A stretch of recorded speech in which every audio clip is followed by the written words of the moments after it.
राष्ट्रीय स्वयंसेवक संघ के स्वयंसेवक और संघ परिवार के अलग अलग संगठन दिल्ली विधानसभा चुनाव में सक्रिय है। जहां संघ ने छोटे छोटे ग्रुप में मीटिंग पहले ही शुरू कर दी, वहीं संघ से जुड़े दूसरे संगठन भी सक्रिय हो गए हैं।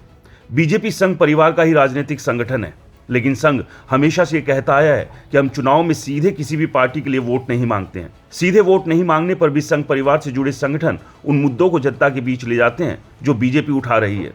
संघ के एक पदाधिकारी ने कहा कि संघ हमेशा चुनाव में वोटिंग परसेंटेज बढ़ाने पर जोर देता है। उन्होंने कहा कि दिल्ली में भी हम यही कर रहे हैं। ये वोटिंग के एक दिन तक जारी रहेगा।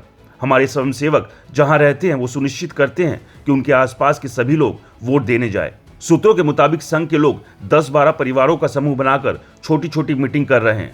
इसमें उन्हें बताया जा रहा है कि दिल्ली चुनाव क्यों अहम है और क्या मुद्दे हैं जिन्हें ध्यान में रखकर उन्हें वोट देना चाहिए। सूत्रों के मुताबिक इस मीटिंग में संघ के लोग ऐसी सरकार चुनने को कह रहे हैं जो देश के बारे में सोचती है। साथ ही इसका जिक्र भी कर रहे हैं कि कितनी लंबी प्रतीक्षा और आंदोलन के बाद राम मंदिर का निर्माण हुआ। संघ से जुड़े मजदूर संगठन के लोग ऑटो चालकों के अलग अलग संगठनों से संपर्क कर रहे हैं।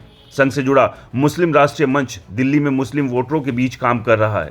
मुस्लिम राष्ट्रीय मंच के नेशनल कन्वीनर मोहम्मद अफजाल ने कहा कि हमने दिल्ली में सर्वे पूरा कर लिया है। सर्वे में हर विधानसभा सीट में कितने मुस्लिम वोटर हैं और पिछले चुनाव में कहां कितने वोट पड़े थे, ये सब डेटा शामिल है।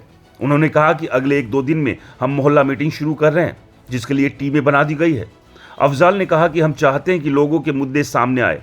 उन्होंने कहा कि हम लोगों से पूछ रहे हैं कि पिछले 10 साल में क्या मुस्लिम बस्तियों की स्थिति सुधरी है, क्या मुस्लिम परिवार सशक्त हुए हैं। मुस्लिम राष्ट्रीय मंच के लोगों के बीच वक्फ की जमीन का मुद्दा लेकर भी जाएगा। उन्होंने कहा कि कई लोग इसलिए परेशान हैं क्योंकि वक्फ की जमीन नाम पर उनकी जमीन ले ली गई है। जाहिर सी बात है कि दिल्ली के 2025 के विधानसभा चुनाव में संघ ने भी मोर्चा संभाल लिया है।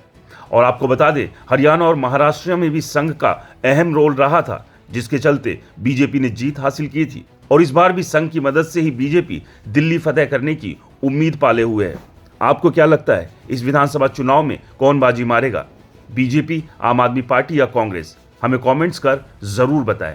रिपोर्टर जी चैनल को सब्सक्राइब नहीं किया है तो चैनल को सब्सक्राइब करना ना भूलें।